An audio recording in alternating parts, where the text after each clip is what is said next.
دھڑکتا دل کچھ تو ضرور تھا جسے جان اندر ہی اندر بڑی شدت سے محسوس کر رہا تھا، اور بیلا اپنی جگہ خوش تھی، بہت ہی زیادہ خوش۔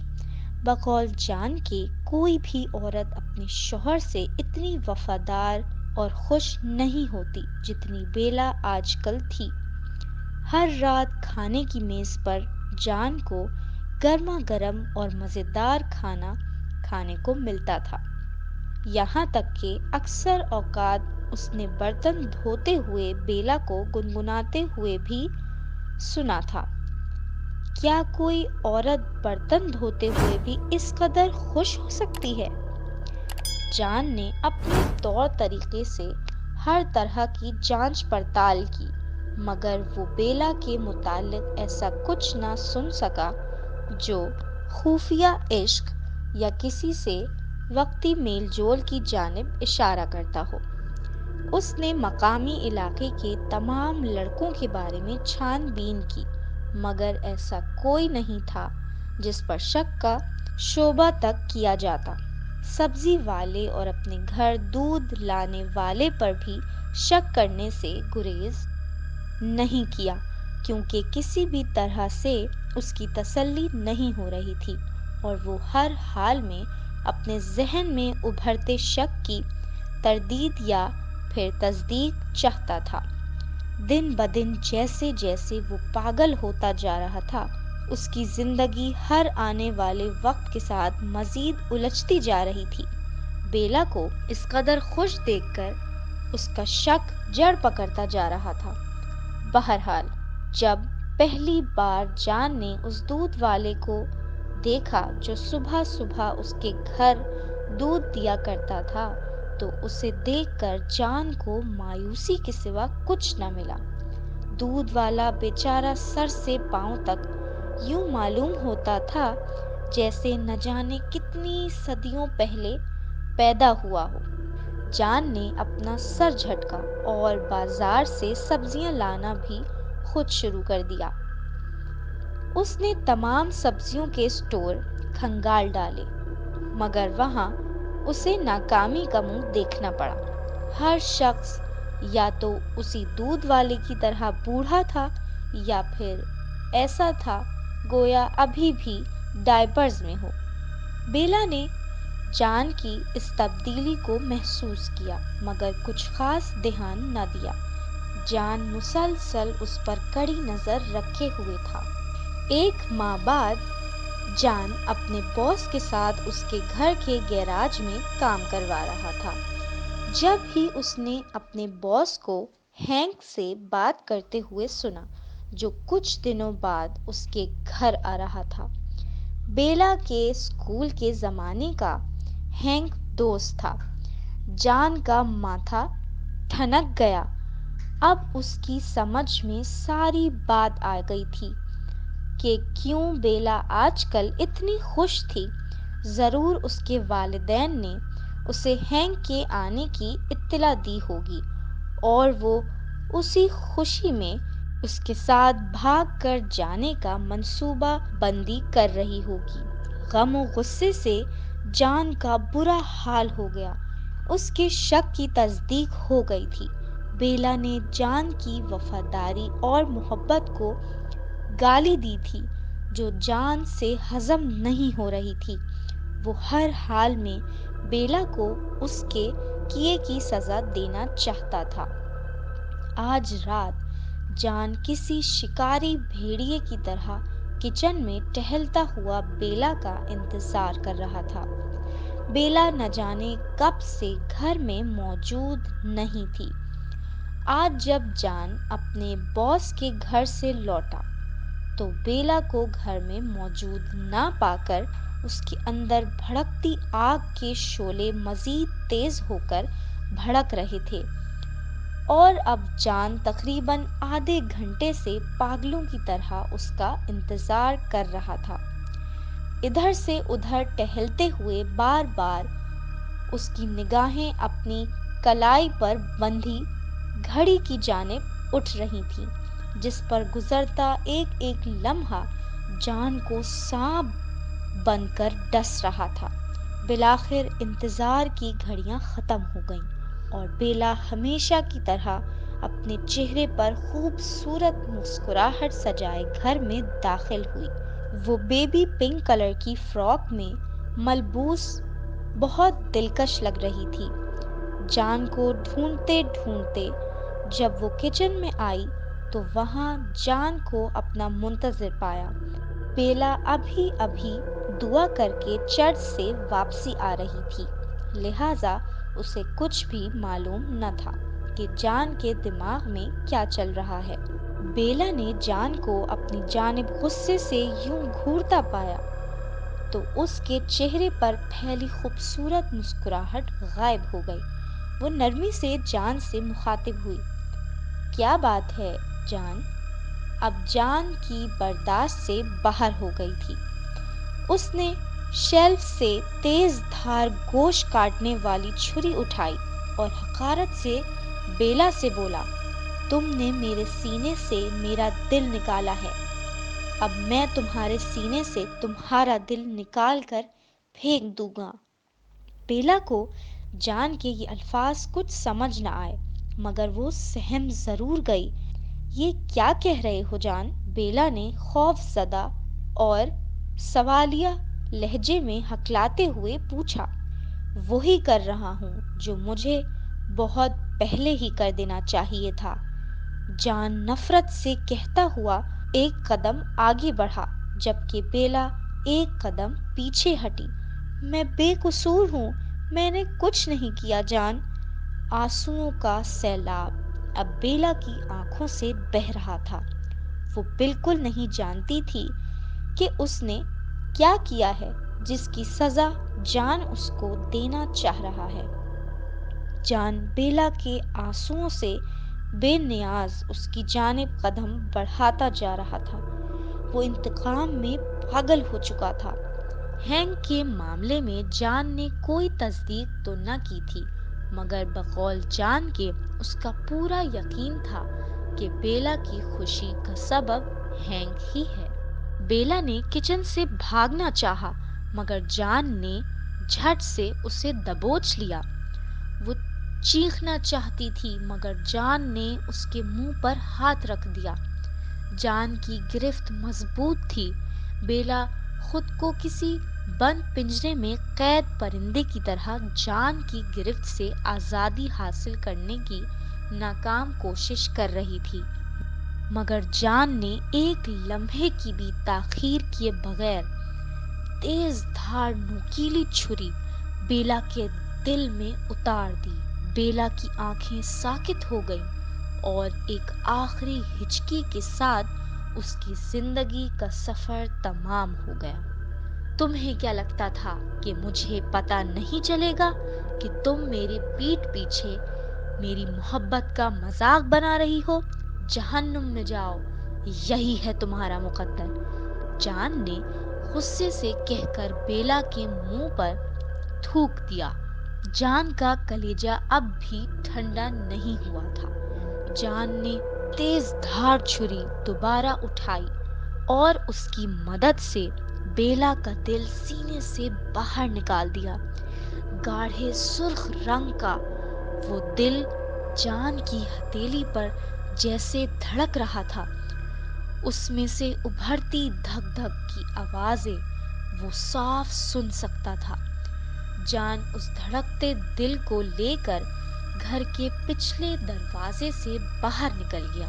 ہر طرف ہو کا عالم تھا، دور دور تک کسی ذی روح کا نام و نشان نہیں تھا۔ جان نے بیلا کے دھڑکتے دل کو پیراج کے نیچے بہتے ہوئے پانی میں پھینک دیا۔ چھپاک کی آواز کے ساتھ دریا کا پانی بیلا کے دل کو بہاتے ہوئے لے گیا۔ جان تیز تیز قدموں سے چلتا ہوا واپس آیا اور بیلا کے مردہ جسم کو پلاسٹک کی بڑی سی تھیلی میں ڈال کر بمشکل اپنے گیراج میں کھڑی گاڑی تک آیا۔ اس نے بمشکل بیلا کے بھاری وجود کو اٹھا کر گاڑی کی ڈگی میں ڈالا اور خود ڈرائیونگ سیٹ سنبھال لی۔ کچھ ہی لمحوں میں اس کی گاڑی فراٹے بھرتی ہوئی سڑک پر دوڑ رہی تھی۔ آبادی بہت پیچھے رہ گئی تھی۔ یہ ایک طویل ترین سڑک تھی جس کے دونوں اطراف جنگل تھا۔ سڑک تا حد نگاہ ویران تھی۔ جتنی تیز رفتاری سے گاڑی اپنا سفر طے کر رہی تھی، اسی تیز رفتاری سے جان کا ذہن کام کر رہا تھا۔ بالآخر جان نے ایک جگہ سڑک کی سائڈ پر گاڑی کو بریک لگائی۔ گاڑی رک گئی اور جان گاڑی سے باہر آ گیا۔ اس نے ڈگی سے بیلا کی لاش کو اپنے کندھوں پر اٹھایا اور چلتا ہوا خاردار جھاڑیوں کے جھنڈ کے پاس آیا۔ جھاڑیوں کے بیچ بیلا کی لاش کو چھپا دیا اور ایک بھاری پتھر کی مدد سے اس کے چہرے پر زوردار ضرب لگائی تاکہ بیلا کا چہرہ شناخت کے قابل نہ رہے۔ جان کا کام ہو چکا تھا۔ وہ تیزی سے چلتا ہوا گاڑی تک آیا اور اس میں بیٹھ کر واپس گھر کی جانب گاڑی دوڑانے لگا۔ کچھ ہی لمحوں میں جان کی گاڑی گیراج میں کھڑی تھی۔ وہ خود کچن کے فرش پر سے ایک گیلے کپڑے کی مدد سے بیلا کے خون کے دھبے صاف کر رہا تھا۔ اسے یہ سب کرتے ہوئے تقریباً 1 گھنٹے سے زائد لگ گیا تھا، مگر وہ خوش تھا۔ اپنے پہلو سے ایک کانٹے کو نکال کر اس تمام کام سے فراغت پانے کے بعد جان نے سکون بھری سانس لی۔